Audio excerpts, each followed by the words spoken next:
Hello students, this is Deepshikha. Welcome back to my channel Alpha Square. Today's my topic is Rutherford experiment.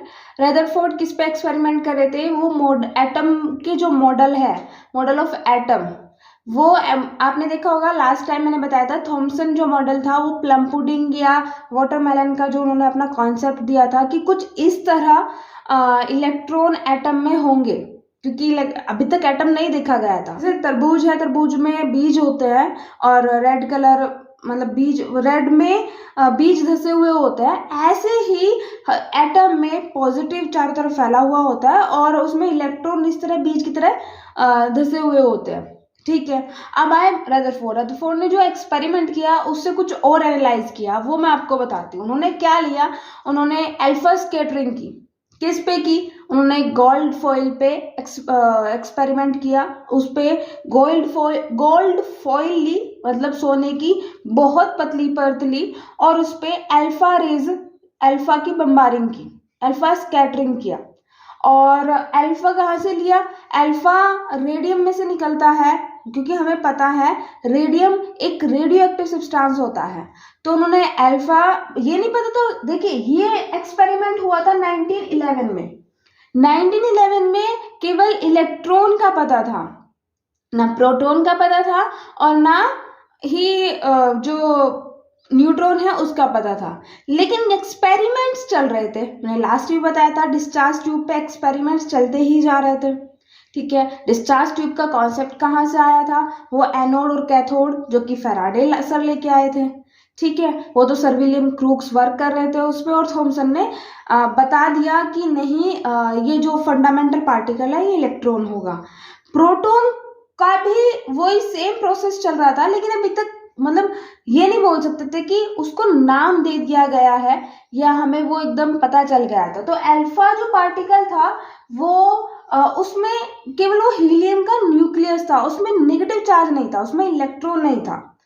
Alpha जो particle था या particle हो, अभी भी वही होता है। देखिए, कोई चीज बदल नहीं जाती, जो उसका वर्क है वो वर्क तब भी था आज भी है, बट हम समझ नहीं पाते। ठीक है, जो अल्फा पार्टिकल था वो हीलियम का एक न्यूक्लियस होता है। ठीक है, हीलियम का न्यूक्लियस क्यों? क्योंकि उसमें नेगेटिव चार्ज नहीं है।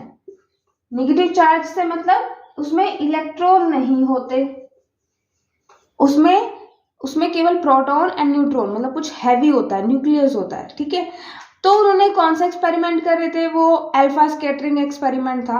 अल्फा स्कैटरिंग कैसे किया उन्होंने एक बॉक्स में, देखिए बहुत जल्दी मतलब जो रेडियम हमें पता है रेडियो एक्टिव सब्सटेंस होता है, और उन्होंने इसलिए एक बॉक्स में रखा हुआ था रेडियम और उससे एक बीम निकाली जो कि एक्सपेरिमेंटल। देखिए, लास्ट में मैंने बताया था फॉस्फोरेसेंट मटेरियल के बारे में, वो जिंक सल्फाइड होता है और जिंक सल्फाइड का एक लेप लगा देते हैं ताकि ना हमें पता चले कि यहाँ पे कुछ आ रहा है या कुछ एक्टिविटी हो रही है।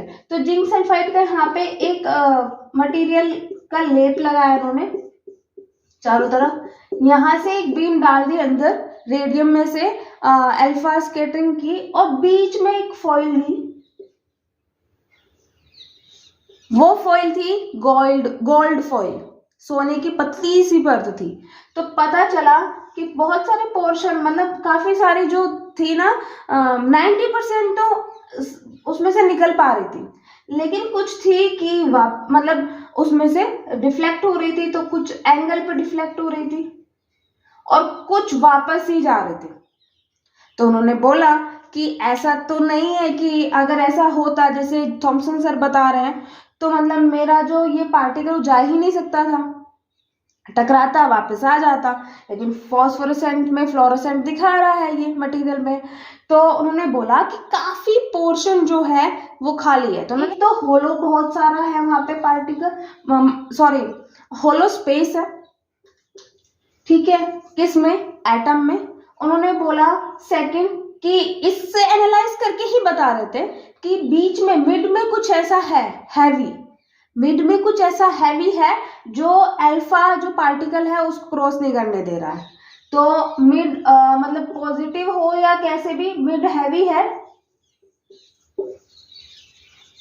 ठीक है, थर्ड था कि उन्होंने बोला कि अगर ऐसा होलो स्पेस मतलब बहुत सारा स्पेस है तो इनमें साइज का बताया, उन्होंने साइज बताया कि अगर हम एक एटम ले, बीच में एक न्यूक्लियस ले और इलेक्ट्रॉन चारों तरफ चक्कर लगा रहे हो सर्कुलर ऑर्बिट में चक्कर लगा रहे हो, तो मेरा कुछ एक्सपेरिमेंट इस तरह से, मेरा जो एनालाइज है वो ये कहता है कि बीच में कुछ हैवी है और चारों तरफ इलेक्ट्रॉन चक्कर लगा रहे हैं। ठीक है, तो उन्होंने बताया कि इनका जो साइज है, साइज के बारे में बता दिया था। साइज क्या था कि अगर मैं न्यूक्लियस और एटम, देखिए एटम क्या होता है, एटम में हम इलेक्ट्रॉन भी यूज करते हैं, इलेक्ट्रॉन इन्वॉल्व होता है, और न्यूक्लियस होता है कि जिसमें प्रोटॉन और न्यूट्रॉन होता है। तो मतलब कुछ हैवी बीच में था और चारों तरफ जो था वो इलेक्ट्रॉन चक्कर लगा रहे थे। मान लो ये न्यूक्लियस है और ये इलेक्ट्रॉन है, उसके चारों तरफ चक्कर लगा रहा है। तो उन्होंने बोला कि ये कम से कम 10⁻15 मीटर का न्यूक्लियस है, और ये अगर इलेक्ट्रॉन पूरे एटम की बात करें तो 10⁻10 मीटर है। ठीक है, तो इन्होंने साइज के बारे में डिस्कस किया, उन्होंने मिड में जो हैवी बताया वो न्यूक्लियस बताया। तो इसीलिए बोलते हैं जो रदरफोर्ड है उन्होंने डिस्कवरी ऑफ न्यूक्लियस किया था। न्यूक्लियस की जो डिस्कवरी है उनका जो श्रेय जाता है वो रदरफोर्ड सर को ही जाता है। ठीक है, तो हमारा जो फोर्थ क्या था कि एक तो होलो, एक मिड हैवी है, साइज का बता दिया। उन्होंने बताया कि ये सर्कुलर ऑर्बिट में